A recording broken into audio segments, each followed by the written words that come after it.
नमस्कार, मैं अंजलि मिश्रा। स्वागत है आप सभी का द न्यूज में। आपको बता दें कि पश्चिम बंगाल की ममता सरकार की मुश्किलें बढ़ती नजर आ रही है। एक तरफ केंद्रीय मंत्री स्मृति ईरानी ने पश्चिम बंगाल सरकार को लेकर बड़ा खुलासा किया है, तो वहीं दूसरी तरफ पश्चिम बंगाल सरकार को कलकत्ता हाई कोर्ट से बड़ा झटका लगा है, जहां पर कलकत्ता हाई कोर्ट ने 144 जो धारा लगी हुई थी उसे हटाने का फैसला जो है संदेशखाली से किया है, और ये बहुत बड़ा एक झटका जो है तृणमूल कांग्रेस सरकार के लिए बताया जा रहा है। वहीं दूसरी तरफ बीजेपी के जितने भी एमएलए हैं वो इस वक्त पश्चिम बंगाल में जो है मुस्कान मजूमदार के साथ उन्होंने एसपी ऑफिस जो है वहां तक के लिए उन्होंने बशीरहाट में जो है प्रोटेस्ट शुरू किया है, और ये सब जो इस तरीके से संदेशखाली में वायलेंस हिंसा का मामला देखने के लिए मिला है उसे देखते हुए ये चीजें की गई है। तो संदेशखाली मामले को लेकर बीजेपी का प्रोटेस्ट देखने के लिए मिल रहा है। बीजेपी इस मामले को लेकर प्रोटेस्ट कर रही है। इस प्रोटेस्ट की कई सारी तस्वीरें सामने आ रही है। बीजेपी लगातार विरोध कर रही है, और इस आपको बता दें कि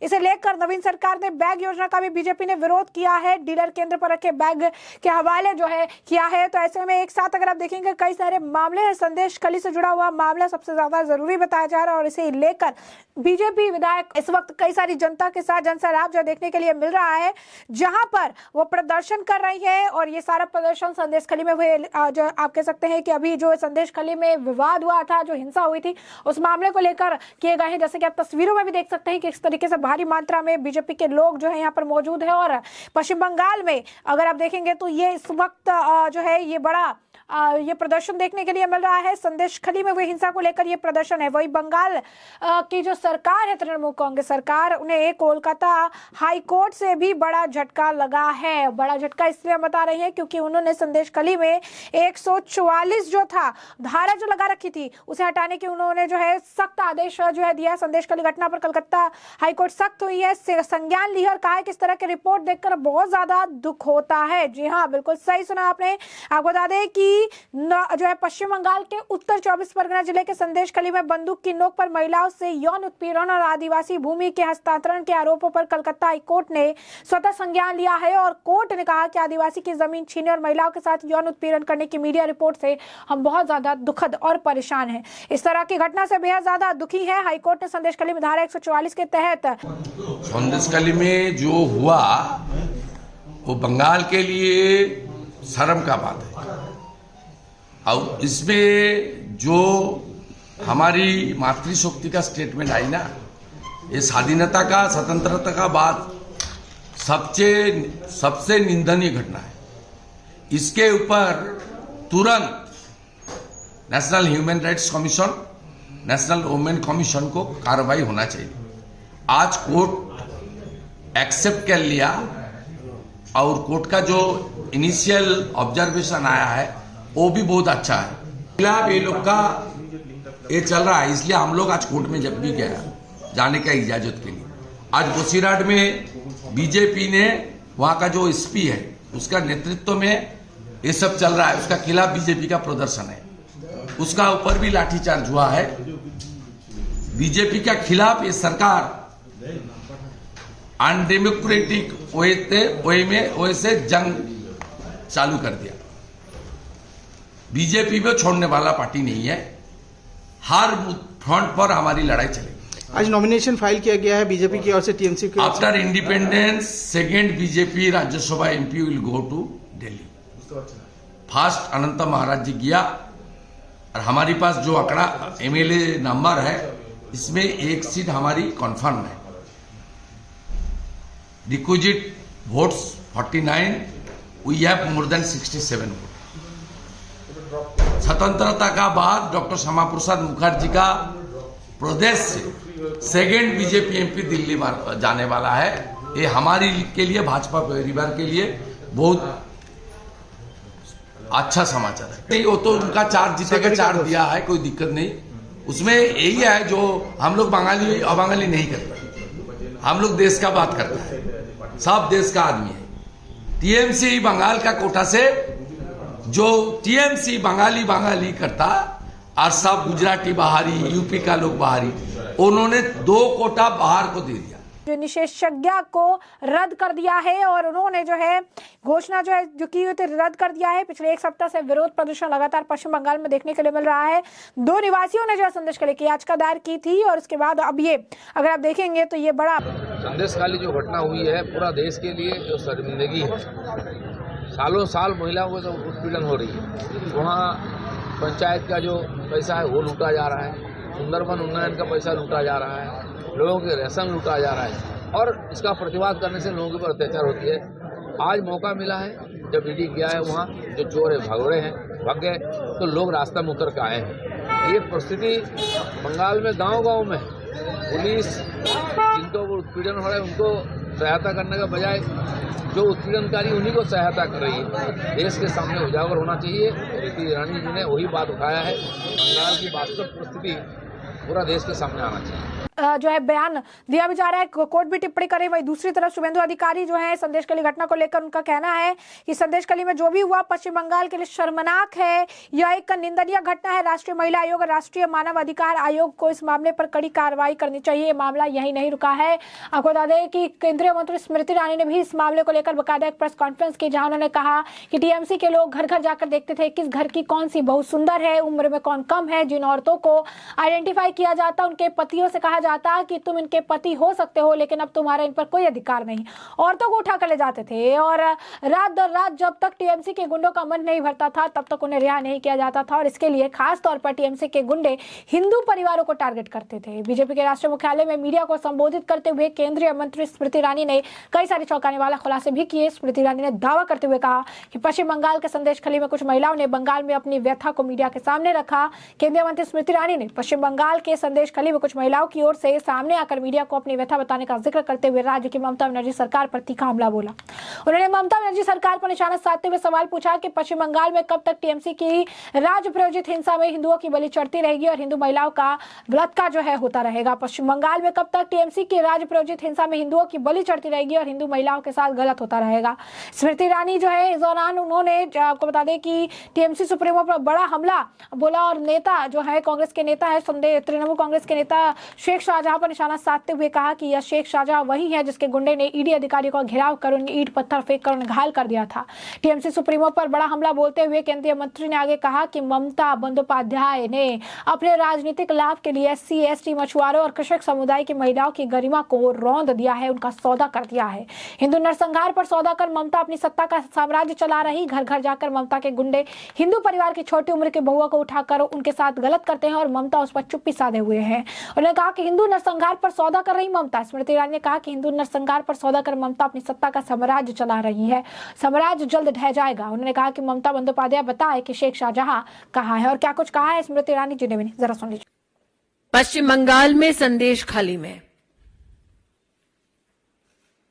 कुछ महिलाओं ने मीडिया को संबोधित करते हुए बांग्ला में अपनी व्यथा को व्यक्त किया। यह संभव है कि जिनको बांग्ला नहीं आती वो उन महिलाओं की व्यथा को, क्रोध को, उनकी अवस्था को ना समझा हो।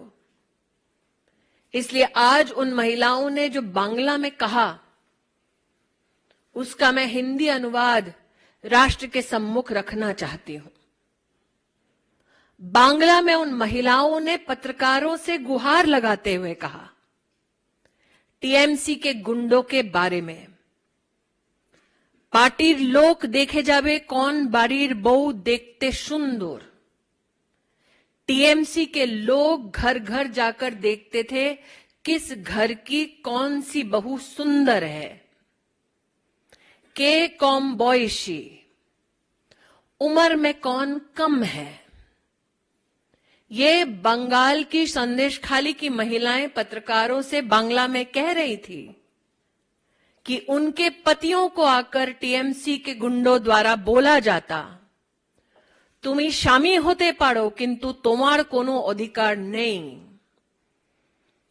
जिन औरतों को आइडेंटिफाई किया जाता उनके पतियों से कहा जाता कि तुम इसके पति हो सकते हो, लेकिन अब तुम्हारा औरत पर कोई अधिकार नहीं है। इन बांग्ला की संदेशखाली की महिलाओं ने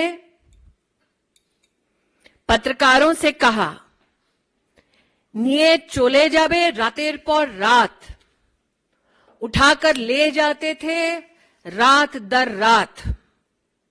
যতক্ষণ তাদের মনটা না ভরবে ততক্ষণ তোমার रिहाई नहीं। जब तक टीएमसी के इन गुंडों का मन नहीं भरता था तब तक इन औरतों को रिहा नहीं किया जाता था। ये आरोप है जो संदेश खाली की दलित, जनजातीय, मच्छीमार समाज और किसान परिवार की महिलाओं ने मीडिया के वहां पर लोकली पत्रकारों से गुहार लगाते हुए कहा। आज इन महिलाओं के अगर वक्तव्य को आप बांग्ला में सुने तो उनका ये कहना है कि विशेष रूप से हिंदू परिवारों में आकर महिलाओं को टीएमसी के गुंडे चिन्हित करके जाते। जो वहां का प्रमुख ममता बंदोपाध्याय का प्रतिनिधि है, उसका नाम है शेख शाहजहां। अब तक शेख शाहजहां के बारे में मीडिया में यह प्रश्न होता था कि ये शेख शाहजहां कौन है। मीडिया के बंधुओं से कहना चाहती हूं कि शेख शाहजहां का नाम आपने तब सुना होगा जब संदेश खाली में ईडी के अफसर गए तो 1000 गुंडों ने उन अफसरों पर पत्थरबाजी की और ईडी को विवश होकर एक स्टेटमेंट देना पड़ा कि उनके 3 अफसरों पर जानलेवा हमला किया गया। ये वो शेख शाहजहां हैं।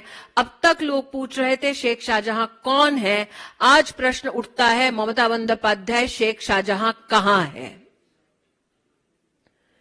ये ग्रामीण अंचल की औरतें हैं जो अपने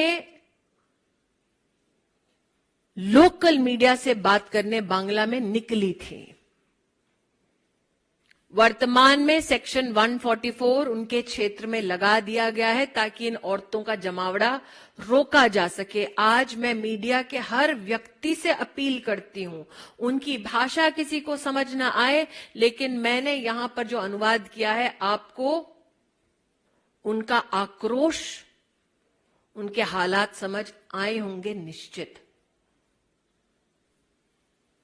हिंदू नरसंहार पर सौदा कर ममता बंदोपाध्याय अपना सत्ता का साम्राज्य चला रही है, तो हम सब जानते हैं।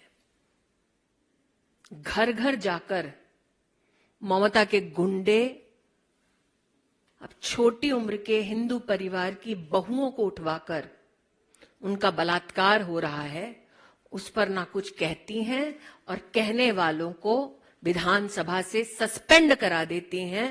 ये अंधा राज चल रहा है। संदेश खाली की महिलाएं आपसे गुजारिश कर रही हैं कि उनकी व्यथा को समझे और पूछे, वेयर इज शेख शाहजहां। तो ऐसे में आपको बता दें कि राहुल गांधी और इंडिया अलायंस में शामिल अन्य विपक्षी दलों पर निशाना साधते हुए स्मृति ईरानी ने कहते नजर आई कि राहुल गांधी इंडिया अलायंस में शामिल अन्य विपक्षी दलों पर निशाना साधते हुए कहा कि ममता बनर्जी ईडी पर चुप्पी रखे हुए हैं। देश में न्याय यात्रा निकालने वाले चुप है, गठबंधन की बात करने वाले भी चुप है। राष्ट्रीय अनुसूचित जाति आयोग ने भी आपको बता दें कि पश्चिम बंगाल में अशांत संदेश खल इलाके कोई घटना को स्वतः संज्ञान लिया है। राज्य सरकार से इस मामले की गई कार्रवाई की रिपोर्ट 3 दिन के भीतर सौंपने को कहा है। पैनल ने पश्चिम बंगाल के मुख्य सचिव, महानिदेशक और पुलिस महानिदेशक के साथ 24 परगना के जिले मजिस्ट्रेट को पत्र लिखा। इस पत्र में पिछले कुछ दिनों से संदेश खली की स्थिति संबंधित रिपोर्ट का हवाला दिया गया। राष्ट्रीय एससी आयोग ने कहा कि राष्ट्रीय अनुसूचित जाति आयोग ने आज एक पत्र सार्वजनिक किया है। इसमें कहा गया है कि आयोग ने भारतीय संविधान के अनुच्छेद 338 के तहत उसे दी गई शक्तियों के तहत मामले की जांच और पूछताछ करने का फैसला किया। इसमें कहा गया कि मामले में की गई कार्रवाई से जुड़ी रिपोर्ट इस नोटिस से मिलने के 3 दिन के भीतर सौंपी जाएगी। संदेश खली महिला पिछले कुछ दिनों से आंदोलन कर रही है। तो ऐसे में हमने आपको जो पूरा मामला विस्तार से बताया, इस मामले पर आपकी भी जुड़ा है, कमेंट सेक्शन में कमेंट करके जरूर साझा करिएगा। धन्यवाद। हर बार जब ऐसा कोई मामला मीडिया के सम्मुख आता है तो ममता बंदोपाध्याय ये कहती हैं कि ऐसे कोई तथ्य नहीं है जिस पर कार्रवाई हो। इतने दिन से संदेश खाली में महिलाएं बोल रही हैं। उनको सहयोग देने के बजाय जिनके हाथ में सत्ता भी है और लॉ एंड ऑर्डर की जिम्मेदारी भी, उन्होंने उन गुंडों को जेल नहीं मुहैया कराया, उन पर कोई कार्रवाई नहीं की। और अगर आप बांग्ला में इन महिलाओं के वक्तव्य को लोकल जर्नलिस्ट के लिए सुनेंगे तो कई वक्तव्य ऐसे भी हैं जिसमें वो बोल रही हैं कि ये सब जब घट रहा है तो सामने वहां का पुलिस वाला बाबू खड़ा है। तो गवर्नर बंगाल ने अपनी एक टिप्पणी दी है। मैं स्वयं एक संवैधानिक पद पर हूं, इसलिए अपनी संवैधानिक मर्यादा का मैं उल्लंघन नहीं कर सकती, लेकिन विषय ये उठता है कि ममता बंदोपाध्याय के पास लॉ एंड ऑर्डर की जिम्मेदारी है।